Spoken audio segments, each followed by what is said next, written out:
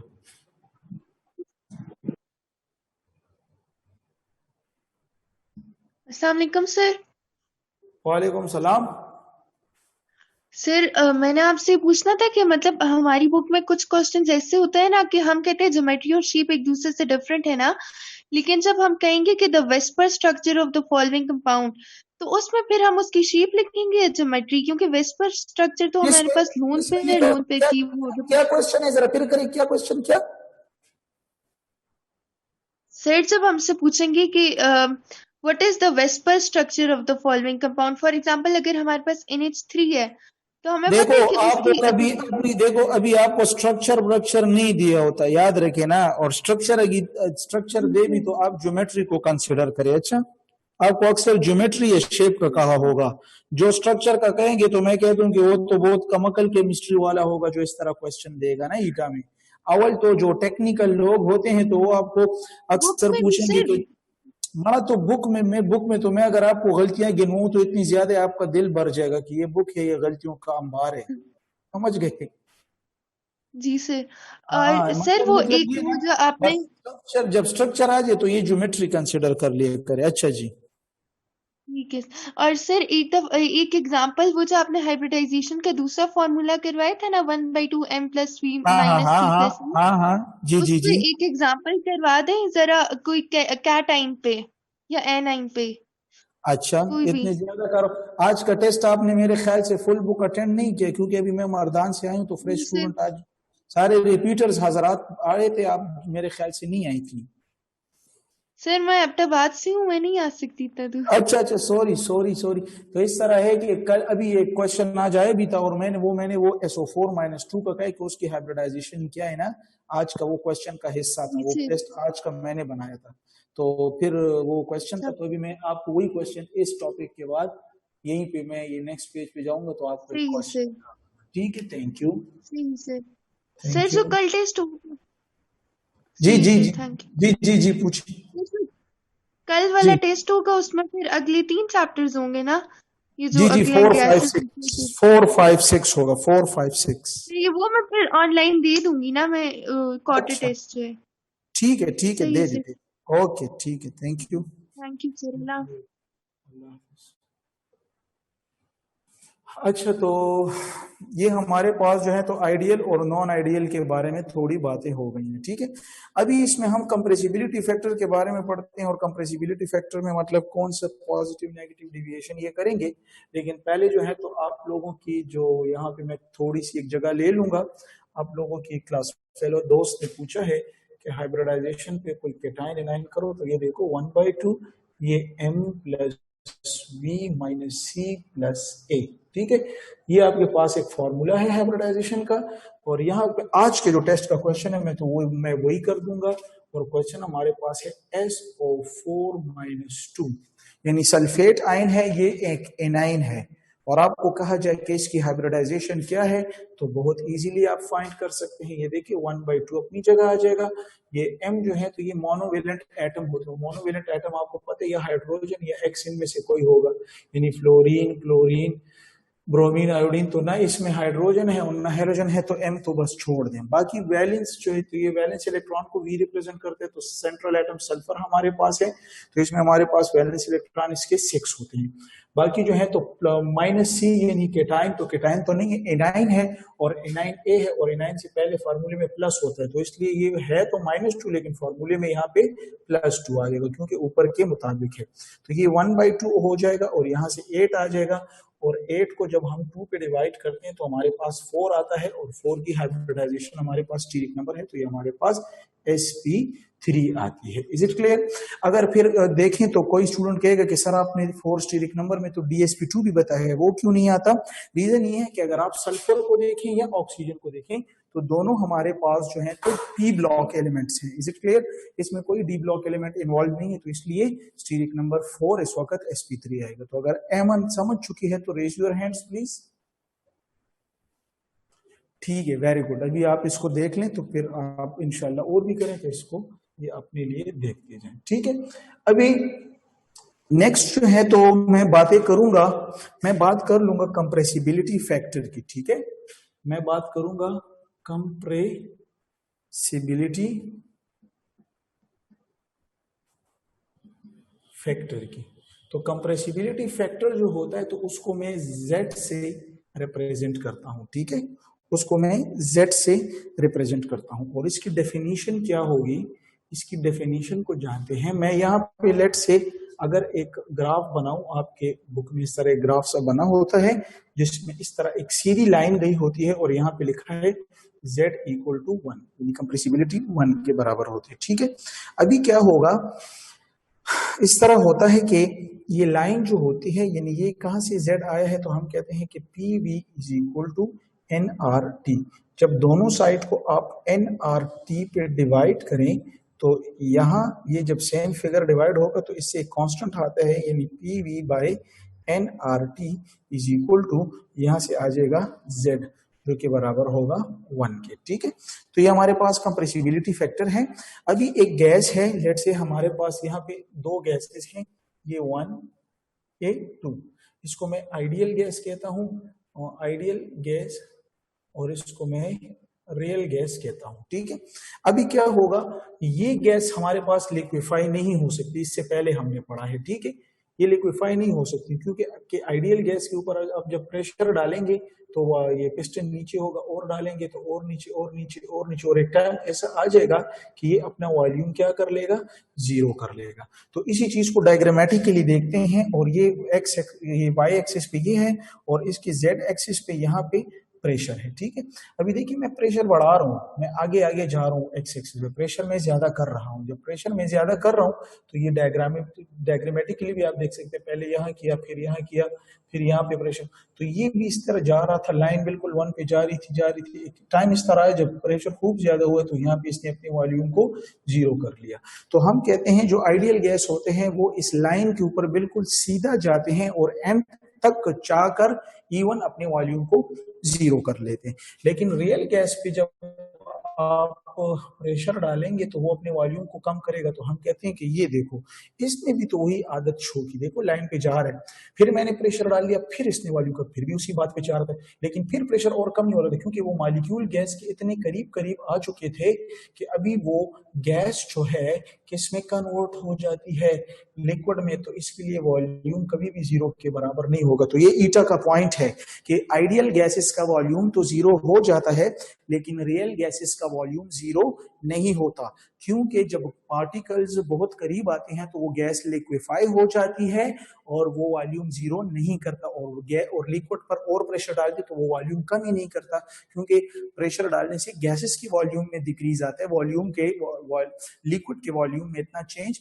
नहीं आता। तो इसलिए ये गैस यहाँ तक तो आ गई, यहाँ तक तो आइडियल बिहेवियर इसने शो कर लिया, लेकिन फिर यहाँ पर आकर इस तरह मुड़ जाता है।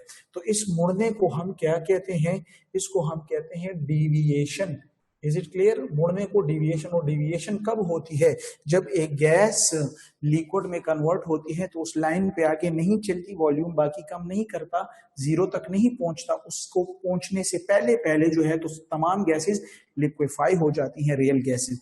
तो इसको हम डिविएशन कहते हैं। तो अगर ऊपर की जानिब जाएंगे तो इसको हम पॉजिटिव डिविएशन कहते हैं। ठीक है, इस तरह कुछ गैसेस होती हैं जो कि आकर यहाँ से फिर वापस जाती हैं, तो हम कहते हैं कि ये तो नेगेटिव डिविएशन शो करती हैं। ठीक है, तो डिविएशन भी हमारे पास दो किस्म की हो सकती हैं, या जो है तो पॉजिटिव या नेगेटिव। तो अभी पॉजिटिव और नेगेटिव को जानने के लिए हम यही बात आगे डिस्कस करते हैं, लेकिन पहले कंप्रेसिबिलिटी फैक्टर की डेफिनेशन कर लेंगे।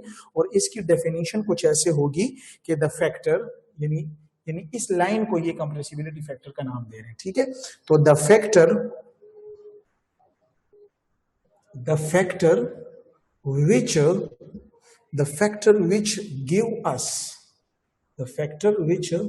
give us जो हमें देता है क्या? आइडिया, कुछ नॉलेज देता है अबाउट, ये हमें आइडिया देता है अबाउट डिविएशन, ये हमें आइडिया देता है डिविएशन ऑफ गैसेस, और ब्रैकेट में लिख लें कौन सी गैस का? रियल गैस का। ठीक है, तो idea about deviation of gases, real gases from ideal behaviour. तो अभी जब हमें ये आइडिया देता है तो इसी के अभी ऊपर हम ये नेक्स्ट पेज पे अभी बात कर रहे हैं कि हमारे पास ये जो है तो एमसीक्यूज के लिए पॉइंट अभी आप याद करें, और ये पॉइंट क्या होगा? ये दो पॉइंट्स हैं, ये दो पॉइंट्स हैं, शाबाश। पहले पॉइंट क्या है कि z इक्वल टू 1, तो z इक्वल टू 1 किसके लिए होगा? शाबाश, ये हमारे पास हमेशा आइडियल गैस के लिए z 1 के बराबर होता है। और इसमें जो होती है क्या होती है? इसमें वॉल्यूम जो होगा वॉल्यूम जीरो हो जाएगा, और इसमें डिविएशन जो होगी, डिविएशन जो होती है तो वो नहीं होती, और गैस जब डिविएशन नहीं होती तो गैस नॉट लिक्विफाई, बस वॉल्यूम जीरो करते लिक्विफाई नहीं होती। ठीक है, तो ये नॉलेज आपके लिए जरूरी है z जब 1 के बराबर हो। लेकिन z जब 1 के बराबर नहीं होता, when z is not equal to 1, तो फिर यहाँ पर हमारे पास क्या आ जाती हैं? यहाँ पर जो मैं आपको बातें कर रहा हूँ उस बातों को आप गौर से सुनना, क्योंकि उनमें आपको मैं ऐसी बातें करूंगा जो प्रैक्टिस बुक्स में आप देख सकेंगे, वो क्वेश्चन आपको अराइज हो सके।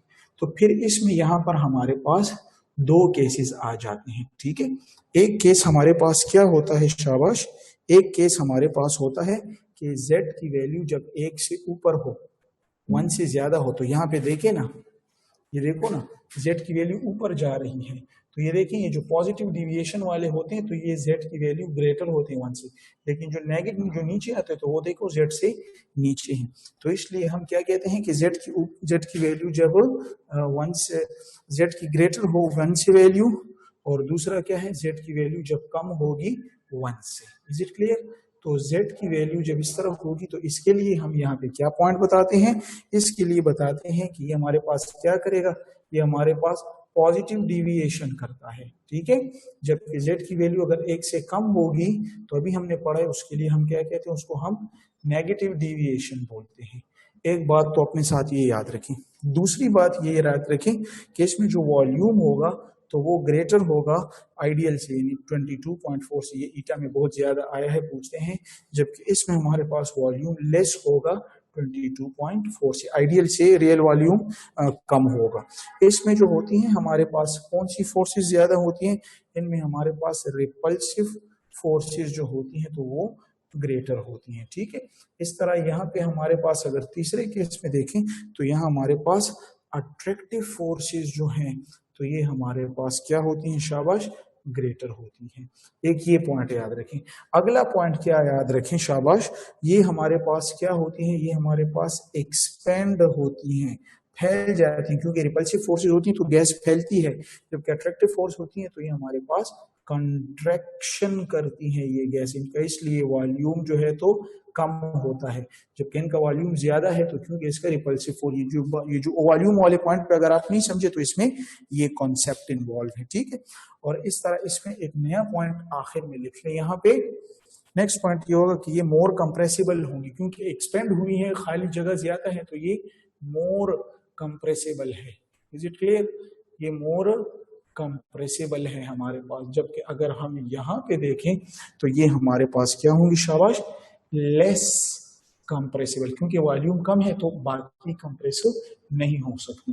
तो ये बातें जो हैं तो आपको याद रखनी है। ये जो मैंने बताई है ना तो ये कोई आम बातें नहीं है, ये कम से कम 5 और 5 ये 10 MCQs जो हैं एक किस्म के हो गए, ठीक है। और 10 ये हो गए और इस तरह 4-5 बातें ये हमारे पास होंगी। ऑलरेडी 14 से 15 बातें जो हैं तो टेक्निक्स आपने यहाँ पर सीख ली है, ये आपके लिए बहुत ही ज्यादा जरूरी है, ठीक है। तो आज के लिए इतना इनफ। इंशाल्लाह इसमें हम कल जो है तो, क्योंकि अभी टाइम कम है ना, और एक बात तो ये याद रखें कि इंशाल्लाह हम अभी कल से शायद अपनी क्लास ड्यूरेशन भी थोड़े 10-15 मिनट ज्यादा कर लें कि हम वहाँ पे इन टाइम जो है तो कोर्स को वाइंड अप कर सकें। बातें बहुत होती हैं, इंशाल्लाह हम इस तरह शॉर्ट ट्रिक्स देंगे उन पे, बाकी आप करते जाएं, आप प्रैक्टिस करते जाएं। कोई मसला हो डिस्कस इंशाल्लाह करेंगे, लेकिन काम हमें ऐसे करना है क्योंकि अभी हमें काम करना है। तो कल इंशाल्लाह वंडरवॉल इक्वेशन वगैरह करेंगे, critical temperature, pressure, Joule Thomson effects, और ये चीजें करनी है हमें। और कल हम इंशाल्लाह इस चैप्टर को जो है तो वाइंड अप करेंगे, ठीक है। Thank you very much, thank you. अस्सलामुअलैकुम सर। वालेकुम सलाम। सर आपने यहाँ पे लिखा है जहाँ पे Z की वैल्यू 1 से कम है, वहां पे आपने लिखा है कंट्रैक्शन है और उसका वॉल्यूम आइडियल गैस के वॉल्यूम से कम होगा। लेकिन हम कहते हैं कि लिक्विफाई तब होगी गैस जब उसका वॉल्यूम कॉन्ट्रैक्ट होगा, है कि नहीं सर? तो ठीक है ना। हाँ, तो अब आपने पीछे स्लाइड खोलें, उधर ग्राफ में आपने किस तरह लिखा हुआ है, जरा खोलें।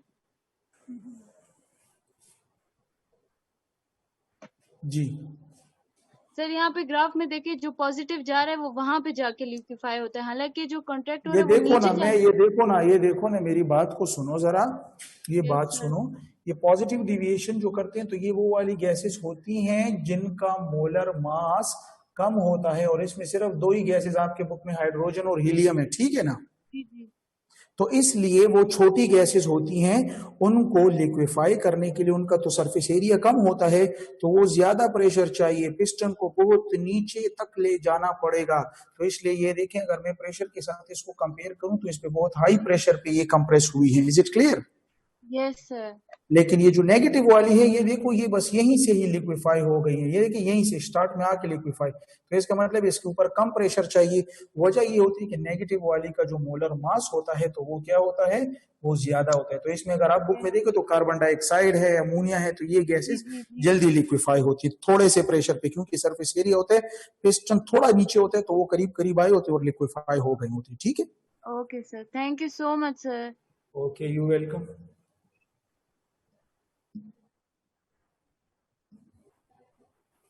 अस्सलाम वालेकुम सर।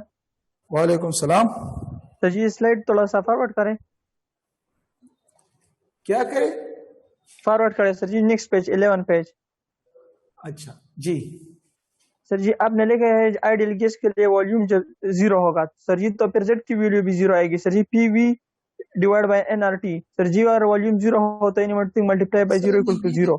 ये आपके बुक से मैंने लिया है, लेकिन ये असल में रेशो होती है volume of ideal gases divided by volume of real gases. अच्छा, Z असल में इसके बराबर होती है, अभी समझ गए या नहीं?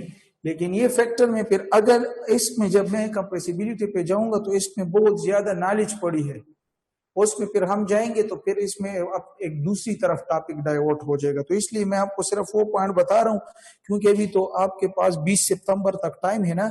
इस तरह तो ट्यूशन की क्लासेस होती है जिसमें हम चलते रहते हैं। अभी मैं आपको वो पॉइंट बता रहा हूँ जो आपको ईटा में इंशाल्लाह क्वेश्चन आपका निकलेगा इससे, इन पॉइंट से।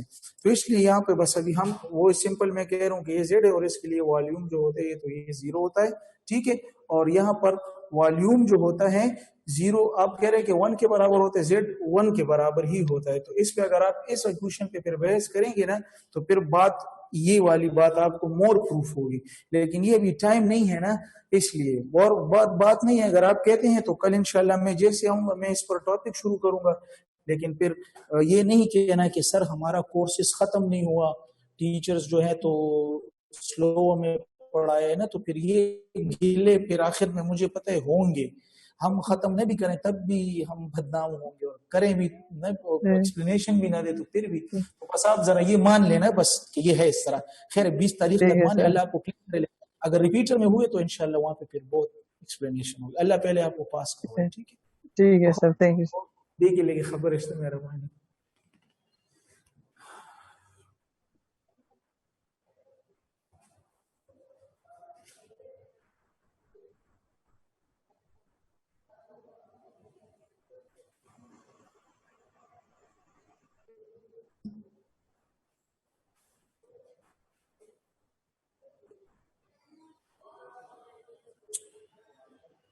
अस्सलाम वालेकुम सर। वालेकुम अस्सलाम। सर मेरा ये क्वेश्चन है कि gases that show negative deviation, तो सर इसका सम पार्ट वो नेगेटिव डेविएशन शो कर रहा है, फिर after some time it show positive deviation. तो हाँ ना, हम कैसे हाँ ना, ये इस तरह होता है ना। मेरी बात सुनो, ये पार्टिकल जब आप प्रेशर उस पर डालते हो उसका तो मोलर मास नेगेटिव वाले का ज्यादा होता है, अभी मैंने डिस्कस किया है ना। जी जी तो वो कम प्रेशर पे लिक्विफाई हो जाते हैं, ठीक है। जी लेकिन जब ये करीब करीब आते हैं ना, यस सर, तो फिर ये जो चूंकि इनका मॉलिक्यूलर मास बड़ा होता है तो इनका इलेक्ट्रॉन क्लाउड भी बड़ा होता है, ठीक है। जी सर, जिनसे ये इलेक्ट्रॉन क्लाउड आप इसमें रिपल्जन ऑफर करते हैं। सही। तो इन रिपल्जन की वजह से ये दोबारा जो है तो दूर दूर जाते हैं, जिसकी वजह से हमारे पास फिर ये पॉजिटिव, क्योंकि हमने कहा है कि जो एक्सपेंड होता है यहाँ पे हमने पढ़ा है, ठीक है, तो वो पॉजिटिव डिविएशन होता है। Is it clear? जी सर। और सर हम ये कह सकते हैं जो जिनकी Z नेगेटिव वैल्यू में आती है ना तो वो इजीली लिक्विफाइड, और वो जो Z पॉजिटिव वैल्यू में बिल्कुल कह सकते हैं, क्योंकि Z की वैल्यू नेगेटिव का मतलब है जो लेस देन 1 में हो ना। तो नेगेटिव डिविएशन यानी लेस देन 1 में हो तो वो इजीली लिक्विफाई होती है। उसका वजह ये थे कि एक तो मोलर मास होता है, एक कम प्रेशर पर होता है, इसलिए कम प्रेशर चाहिए, थोड़े प्रेशर पे लिक्विफाई। लेकिन फिर अक्सर ये आ जाता है कि ये फिर पॉजिटिव की तरफ क्यों जाते हैं, तो आप कहें कि फिर इतना करीब आता है कि उनके इलेक्ट्रॉन क्लाउड रिपल्जन करते हैं, तो वो दोबारा एक्सपेंशन करते हैं और वो पॉजिटिव की तरफ चले जाते हैं। जी सर। और सर दूसरा क्वेश्चन ये था मेरा कि जिस तरह उस लड़की ने कहा कि आपने वो अमोनिया वाला और नाइट्रोजन ऑक्सीजन और वगैरह वो जो एमसीक्यू था, सर मतलब हम यानी हमें कंफ्यूज करता है ना कि कौन से, हम कैसे बता सकते हैं ये गैस रिएक्टिंग है इस वक्त, मतलब ये रिएक्ट करेगा और ये नहीं करेगा। माना देखो हुस्ना, एक तो मैं आपको कल टेस्ट में मुझे बताना कि ये हुस्ना आप हो कौन ना। आपने माशाल्लाह बहुत एवरेज कोई 50,000 क्वेश्चन किए होंगे, बहुत अच्छी बात है, हम इस चीज को अप्रिशिएट करते हैं। एक देखो इसकी बहुत आसान वजह है, मैं आपको बताता हूँ। अभी देखो H2O2 और N2 लो ना, ऐसे ही आप सोचो, अपने दिल में सोचो कि ये किसी के साथ रिएक्शन करते हैं, हवा में ये मौजूद है, करते हैं जब तक आपने इसके बांध को न तोड़ा हो। हाँ नहीं करते, नहीं करते ना। देखिए आपका दिल कह रहा है अंदर से। लेकिन अगर अमोनिया को आप देखें ना, तो अमोनिया जब भी रिएक्शन करता है तो अमोनिया हमेशा लीविस बेस है, ये अपने इलेक्ट्रॉन पेयर को डोनेट करते हैं इजीली, तो ये आसानी से रिएक्शन कर सकता है। अच्छा, और लेकिन मैं लेट्स सपोज सर कह लेती हूँ कि यार हमारे पास सल्फर डाइऑक्साइड है या कार्बन डाइऑक्साइड है, तो मतलब हम तो कहते हैं एनवायरमेंटल केमिस्ट्री में कहते हैं ये रिएक्ट करते हैं और वगैरह वगैरह, तो मतलब देखो जो भी करना पड़ता है, लेकिन आप जो अभी कार्बन डाइऑक्साइड है ना, तो वो भी पानी के साथ रिएक्शन कर सकते हैं। कार्बोनिक एसिड नहीं बनाता, आपने नहीं पढ़ा रेन में जो एसिडिक रेन होती है, एसिड रेन। सर आप वो बोर्नेंगल वाला सेंड करेंगे या मैं कल पूछ लूं अगर मैं आई नहीं तो? मैं कर लूंगा। आपका जो रात को वो आपने मैसेज किया था तो बस बिजी था, मैंने देखा आपका सीन किया। इंशाल्लाह आज ही आपको मैं सेंड करूं, बल्कि भी मैं ये भी एक क्लास ले लूं तो मैं आपको बस मेरे पास यहाँ पे लेक्चर है, बुक में है, मैं आपको सेंड करता हूँ। Thank you, Allah Hafiz.